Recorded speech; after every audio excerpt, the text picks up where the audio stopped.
नमस्कार दोस्तों, ज्ञानी मानसा के यूट्यूब चैनल में आप सभी का स्वागत है। तो इस मोस्ट इम्पॉर्टेंट टॉपिक वाले सीरीज में आज हम पढ़ेंगे उपराष्ट्रपति को।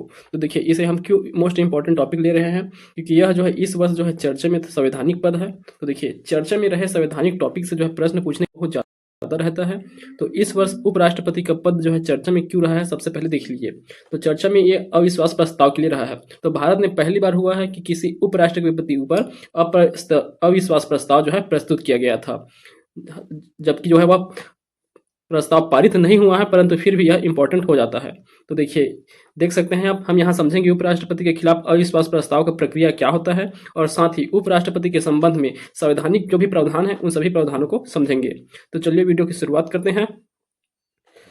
तो देखिए, सबसे पहले देखिए, उपराष्ट्रपति वर्तमान में है श्री जगदीप धनखड़ जी, जो कि 14वें क्रम के उपराष्ट्रपति हैं। याद रखेंगे, इनके ऊपर ही जो है चर्चा में रहे हैं, क्योंकि दिसंबर 2024 को इनके ऊपर जो है अविश्वास प्रस्ताव राज्यसभा में प्रस्तुत किया गया था। तो देखिए, जो उपराष्ट्रपति होते हैं वे क्या होते हैं, राज्यसभा के पदेन सभापति होते हैं। तो पदेन सभापति राष्ट्रपति के होने के कारण कोई भी अगर अविश्वास प्रस्ताव लाया जाता है तो सबसे पहले जो है उनके ऊपर अविश्वास प्रस्ताव लाया गया और राज्यसभा में ही सबसे पहले प्रस्तुत किया जाएगा। ठीक, तो चलिए इनसे संबंधित जो संवैधानिक प्रावधान है उसे देखते हैं। तो इनका उल्लेख जो है आर्टिकल, भारतीय संविधान के आर्टिकल 63 से लेकर के 71 तक के आपको उपराष्ट्रपति के पद का जो है पूर्ण संवैधानिक प्रावधान जो है देखने को मिलेंगे। देखिए, सबसे पहले देखिए अनुच्छेद 63। तो आर्टिकल 63 में क्या कहा गया है, भारत के एक उपराष्ट्रपति का प्रावधान किया गया है। तो भारत के उपराष्ट्रपति पद का प्रावधान जो है 63 में देखने को मिलता है। इसमें कहा गया, भारत में संवैधानिक पदों की वरीयता का क्रम में राष्ट्रपति के बाद उपराष्ट्रपति का क्रम दूसरा होता है। तो सबसे अगर पद सोपान को देखें, भारत के जो पद सोपान है उसमें सबसे सर्वोच्च सोपान पद में होते हैं राष्ट्रपति। तो राष्ट्रपति के बाद दूसरा स्थान जो है पद के वरीयता क्रम में देखें तो किनका रहता है, उपराष्ट्रपति का। तो इसी कारण यहाँ दूसरे स्थान जो है पद वरीयता के आधार पर उपराष्ट्रपति को रखा गया है। इसका उल्लेख जो है अनुच्छेद 63 में है। ठीक, अब देखिए अनुच्छेद 64 क्या कहता है, उपराष्ट्रपति का राज्यों की परिषद अर्थात राज्यसभा का पदेन सभापति होगा। तो उपराष्ट्रपति को राज्यसभा का पदेन सभापति अनुच्छेद 64 में बताया गया है। इसमें साथ ही साथ इनके कार्य और शक्तियों के भी बतलाया गया है। तो देखिए, इनके कार्य और शक्ति क्या होते हैं, उपराष्ट्रपति राज्यसभा की बैठक की अध्यक्षता और उसके कार्यों का संचालन करता है। वह राज्यसभा के विशेष अधिकारों का उल्लंघन करने वाले सदस्यों को दंडित भी कर सकता है। तो ये सभी जो है राज्यसभा के सभापति के कर्तव्य हैं। तो वही सभी कर्तव्य जो है अनुच्छेद 64 में देखने को मिलते हैं। चलिए उसके बाद जो है अनुच्छेद 65 में क्या है, उपराष्ट्रपति का आकस्मिक रिक्तियां अथवा राष्ट्रपति की अनुपस्थिति में राष्ट्रपति के कर्तव्यों का निर्वहन करना। तो अगर राष्ट्रपति का जो पद है आकस्मिक रिक्ति हो जाता है या राष्ट्रपति अनुपस्थित हैं, तो इस कंडीशन में जो है राष्ट्रपति के कर्तव्यों का वहन जो है उपराष्ट्रपति द्वारा किया जाता है। और जब उपराष्ट्रपति राष्ट्रपति के कर्तव्यों का वहन करेंगे तो जो सभी सुविधाएं राष्ट्रपति को दिए जाते हैं वे सभी सुविधाएं उनके ही आधार पर वेतन भत्ते दिए जाएंगे, उनके आधार पर जो है वेतन भत्ते और जो भी सुविधाएं राष्ट्रपति को प्रदान है वो सभी जो है उपराष्ट्रपति को राष्ट्रपति के तौर पे प्रदान प्राप्त होंगे। ठीक, तो यह अनुच्छेद 65 में चर्चा है कि राष्ट्रपति की अनुपस्थिति या आकस्मिक रिक्ति पर उपराष्ट्रपति जो है उनके कर्तव्यों का वहन करेगा। ठीक, और देखिए, अगर उपराष्ट्रपति का पद भी खाली रहता है तो यह पद किनको प्राप्त होता है, जो राष्ट्रपति का पद है मुख्य न्यायाधीश, सुप्रीम कोर्ट के मुख्य न्यायाधीश को, सीजेआई को। अगर सीजेआई भी नहीं है उस समय तो किन्हें दिया जाता है, जो वरिष्ठ न्यायाधीश रहते हैं सुप्रीम कोर्ट के वरिष्ठ न्यायाधीश, उन्हें जो है यह पद जो है दिया जाता है राष्ट्रपति का। ठीक, तो यहाँ इन दोनों को भी आप समझ सकते हैं। उसके बाद देखिए अनुच्छेद 66, इसमें उपराष्ट्रपति के चुनाव का चर्चा किया गया है। तो चुनाव की प्रक्रिया को 1966 में दिया गया है, उपराष्ट्रपति का चुनाव कैसे होगा। तो देखिए, इसमें सबसे पहले उपराष्ट्रपति के निर्वाचन मंडल में कौन कौन शामिल होते हैं, तो संसद के दोनों सदनों के सभी सदस्य अर्थात जो निर्वाचित सदस्य हैं और मनोनीत सदस्य हैं सभी भाग लेते हैं उपराष्ट्रपति के चुनाव में। उपराष्ट्रपति का निर्वाचन गुप्त मतदान प्रणाली से आनुपातिक प्रतिनिधित्व प्रणाली में एकल संक्रमणी मत प्रणाली द्वारा होता है। तो ठीक, गुप्त मतदान होता है, अनुपातिक प्रतिनिधित्व प्रणाली, एकल संक्रमणी मत। तो यह इनकी चुनाव की प्रक्रिया है। ठीक, तो 66 को याद रखेंगे, इसमें दिया गया है उपराष्ट्रपति का चुनाव। और वही 66 के तीसरा सब क्लॉज 3 में क्या दिया गया है, राष्ट्रपति पद की निम्नलिखित योग्यता। तो राष्ट्रपति पद के लिए क्या क्या योग्यताएं होनी चाहिए उसका वर्णन अनुच्छेद 66 के सब क्लॉज 3 में दिया गया है।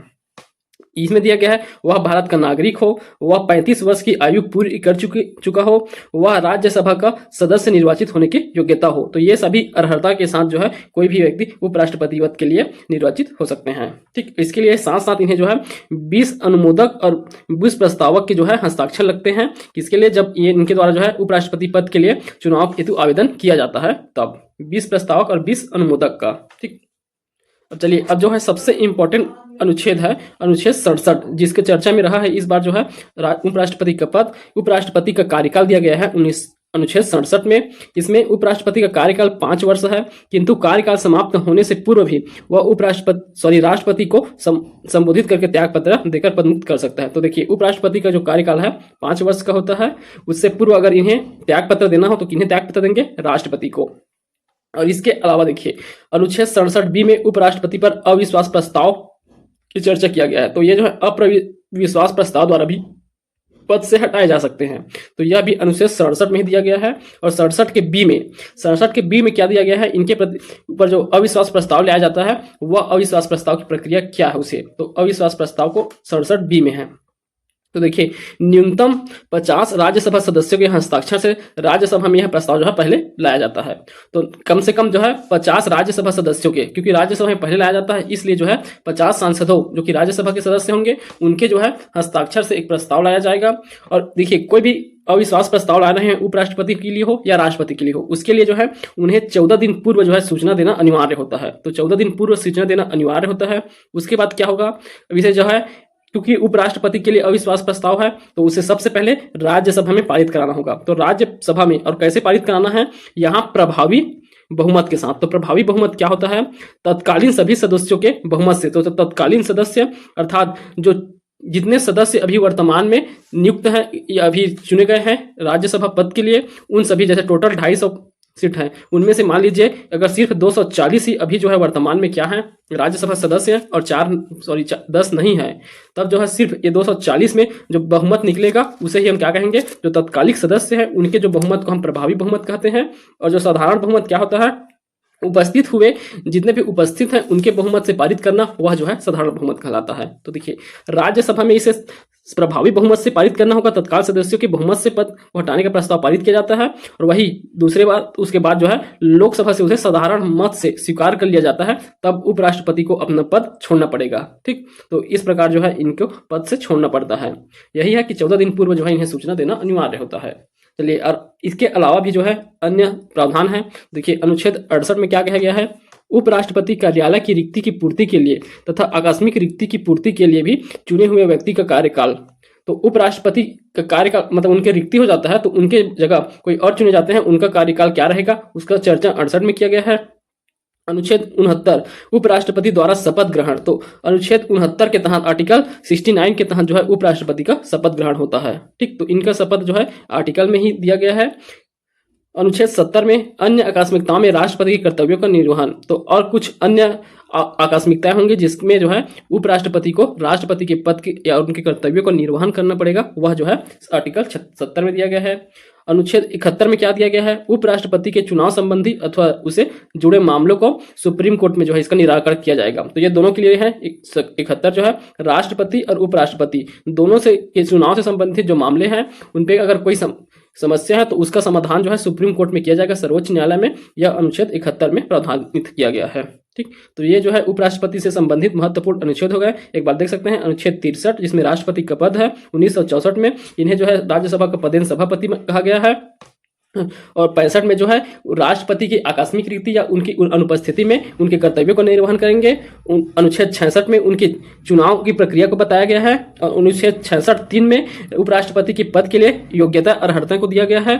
और वही अनुच्छेद 67 में उपराष्ट्रपति कार्यकाल 5 वर्ष या फिर राष्ट्रपति को त्याग पत्र देकर या अविश्वास प्रस्ताव द्वारा जो है इन्हें पद से हटाया जा सकता है। तो 67B में अविश्वास प्रस्ताव को चर्चा किया गया है। तो 67B जो है बहुत इंपॉर्टेंट हो जाता है इस वर्ष हमारे एग्जाम के लिए। उसके बाद देखिए 68 में क्या है? अगर उपराष्ट्रपति का पद रिक्त हो रहा है तो उनके स्थान पर जो नया आकस्मिक रिक्ति भरा जाएगा उनका कार्यकाल क्या होगा उसे दिया गया है। तो देखिए राष्ट्रपति उपराष्ट्रपति हो या राष्ट्रपति, इनका जब चुनाव होता है, इनका रिक्त पद होता है, पद रिक्त होता है, तो 6 माह तक के कोई जो है नए नियुक्त किए जा सकते हैं। 6 माह के लिए रहेगा किसी नए को अगर नियुक्त किया जा रहा है तो, परंतु 6 माह के बाद क्या किया जाएगा, 6 माह के बाद चुनाव किया जाता है 6 माह के अंदर, और इसके बाद जो चुनाव होता है उसमें जो नए जीतते हैं उनका कार्यकाल क्या रहता है, टोटल यहाँ जिस वर्ष जीते कार्य संभालना स्टार्ट करते हैं वहां से लेकर 5 वर्ष तक के, ठीक, तो टोटल पूरा 5 वर्ष तक के उनका कार्यकाल रहता है। जैसे कि पंचायतों में होता है, कैसे होता है कि अगर उपचुनाव होता है तो उपचुनाव के लिए जितना समय बचा है उतने के लिए रहता है ना कार्यकाल, परंतु इसमें वैसा नहीं होगा, ठीक। वही देखिए अनुच्छेद 69 में यह है उपराष्ट्रपति का शपथ ग्रहण, शपथ कैसे किएंगे, शपथ का जो है पूरा लेख जो है वहां दिया गया है। 70 में आकस्मिक स्थिति में जो है राष्ट्रपति कर्तव्यों का निर्वहन करेंगे, और 71 में उपराष्ट्रपति के चुनाव संबंधी कोई भी मामले हो उनसे जो है सुप्रीम कोर्ट में देखा जाएगा, ठीक। तो ये प्रमुख संवैधानिक प्रावधान है। अब यहाँ देखिए अभी तक के भारत में कितने उपराष्ट्रपति हुए हैं उन सभी को यहाँ क्रम से दिया गया है। तो वर्तमान के जो जगदीप धनखड़ है वे 14वें क्रम के उपराष्ट्रपति हैं, ठीक, 14वें क्रम के हैं, व्यक्ति के आधार पे 14वें क्रम के उपराष्ट्रपति हैं। तो देखिए सबसे पहले कौन है, सर्वपल्ली राधाकृष्णन, और एक फैक्ट याद रखना है, सर्वपल्ली राधाकृष्णन और दूसरे हैं मोहम्मद हामिद अंसारी। ये दोनों ही 2 राष्ट्रपति हैं जिन जो है 2 बार उपराष्ट्रपति देने हैं। 2 बार उपराष्ट्रपति बनने वाले सिर्फ 2 व्यक्ति हैं, एक सर्वपल्ली राधाकृष्णन, एक मोहम्मद हामिद अंसारी, ठीक। अब चलिए सबसे पहले सर्वपल्ली राधाकृष्णन देखिए 1952 से लेकर के 62 तक के, जाकिर हुसैन उसके बाद 62 से 67 तक, वीवी गिरी, गोपाल स्वरूप पाठक, BD Jatti, Mohammad Hidayatullah, are Venkataraman, Shankar Dayal Sharma, के आर नारायणन, कृष्णकांत, भैरव सिंह शेखावत, मोहम्मद हामिद अंसारी, वेंकैया नायडू और वर्तमान है जगदीप धनखड़। देखिए इन्हें जो है क्रम से जमाने को पूछा जा सकता है इस बार, तो देख सकते हैं आप क्रम से इनका नाम याद रखेंगे। एस राधाकृष्णन के बाद जाकिर हुसैन, फिर वीवी गिरी, 3 को याद हो गया, उसके बाद गोपाल बीडी जत्ती, मोहम्मद हिदायतुल्ला, तो ये दोनों गोपाल के याद रखिए, उसके बाद बीडी जत्ती और मोहम्मद हिदायतुल्ला, उसके बाद आर वेंकटरमण, शंकर दयाल, के आर नारायणन, शंकर नारायण, कृष्ण, ठीक, तो तीनों भगवान के नाम वेंकट, शंकर, के आर नारायण, कृष्ण, भैरव सिंह शेखावत, मोहम्मद हामिद अंसारी, वेंकैया नायडू, जगदीप धनखड़, ठीक। तो सभी का क्रम से आपको याद रखना है, पूछा जा सकता है क्रम से। चलिए अब आगे अन्य और तथ्य देख लीजिए जो एग्जाम के लिए इंपॉर्टेंट हो सकते हैं, उपराष्ट्रपति के संबंधित और क्या क्या तथ्य हैं। तो सबसे पहले देखिए भारत में उपराष्ट्रपति का पद जो है इससे संबंधित प्रावधान अमेरिका के संविधान से लिया गया है। तो उपराष्ट्रपति का पद अमेरिका के संविधान से लिया गया है। भारत के वर्तमान 14वें उपराष्ट्रपति श्री जगदीप धनखड़ हैं, यह पश्चिम बंगाल के पूर्व राज्यपाल रह चुके हैं। तो यहाँ से पहले जो है ये पश्चिम बंगाल के पूर्व राज्यपाल थे। भारत के पहले उपराष्ट्रपति डॉक्टर एस राधाकृष्णन उपराष्ट्रपति बनने से पहले वे जो है सोवियत संघ के भारत के राजदूत थे। तो भारत के राजदूत थे सोवियत संघ में। उपराष्ट्रपति को पद की शपथ राष्ट्रपति अथवा उसके द्वारा नियुक्त किसी व्यक्ति द्वारा दिलाया जाता है। उपराष्ट्रपति को राज्यसभा के सभापति के रूप में वेतन दिया जाता है। तो यह बहुत इंपॉर्टेंट पॉइंट है, इनका वेतन जो है सभापति के रूप में दिया जाता है, न कि उपराष्ट्रपति के रूप में। इनके वेतन एवं भत्ते भारत की संचित निधि द्वारा दिया जाता है। जब उपराष्ट्रपति राष्ट्रपति के रूप में कार्य करता है तो उसे राष्ट्रपति की समस्त शक्ति, उन्मुक्ति और विशेषाधिकार प्राप्त होता है। इसके चर्चा पहले भी किए हैं। आगे देखिए उपराष्ट्रपति कार्यवाहक राष्ट्रपति के रूप में कार्य करता है तब वह राज्यसभा का पदेन सभापति के रूप में कार्य नहीं करेगा। तो यह राज्यसभा के सभापति के रूप में कार्य नहीं करता है। राष्ट्रपति अपना त्याग पत्र उपराष्ट्रपति को सौंपता है। उपराष्ट्रपति का यह कर्तव्य है कि वह तत्काल इस सूचना को लोकसभा अध्यक्ष को दे। अगर राष्ट्रपति उपराष्ट्रपति को त्याग पत्र सौंपेगा तो उपराष्ट्रपति क्या करेंगे, इसकी सूचना लोकसभा अध्यक्ष को तत्काल देंगे, ताकि वे जो है नए राष्ट्रपति की नियुक्ति संबंधित चर्चा कर सके। डॉक्टर एस राधाकृष्णन तथा हामिद अंसारी को भी अभी तक 2 बार उपराष्ट्रपति बनने का अवसर प्राप्त हुआ है। राष्ट्रपति एवं उपराष्ट्रपति के दोनों में आकस्मिक रिक्ति होने पर, दोनों के अनुपस्थित होने पर भारत का मुख्य न्यायाधीश कार्यवाहक राष्ट्रपति के रूप में कार्य करते हैं। यदि मुख्य न्यायाधीश की अनुपस्थिति में भी सर्वोच्च न्यायालय का वरिष्ठ न्यायाधीश राष्ट्रपति के पद का कार्य करेगा। इसे भी चर्चा कर चुके हैं। एक गैर सदस्य के रूप में संसद की कार्यवाही में उपराष्ट्रपति और महान्यायवादी भाग ले सकते हैं। तो ये 2 पद हैं, उपराष्ट्रपति और महान्यायवादी। यही 2 पद हैं जो संसद में गैर सदस्य हो, संसद के गैर सदस्य होने के बावजूद भी वे संसद में भाग लेते हैं। ठीक। अगर आपको हमारा वीडियो पसंद आया तो वीडियो को लाइक कीजिए, शेयर कीजिए और चैनल को सब्सक्राइब कीजिए। इस वीडियो लेक्चर का PDF प्राप्त करने के लिए आप हमारे टेलीग्राम चैनल ज्ञान मीमांसा में ज्वाइन कर सकते हैं। इसका लिंक आपको वीडियो के डिस्क्रिप्शन में प्राप्त हो जाएगा। आप जाके जो है PDF डाउनलोड करके आप पढ़ सकते हैं। ऐसी वीडियो देखने के लिए आप हमारे चैनल को सब्सक्राइब करना न भूलें। धन्यवाद।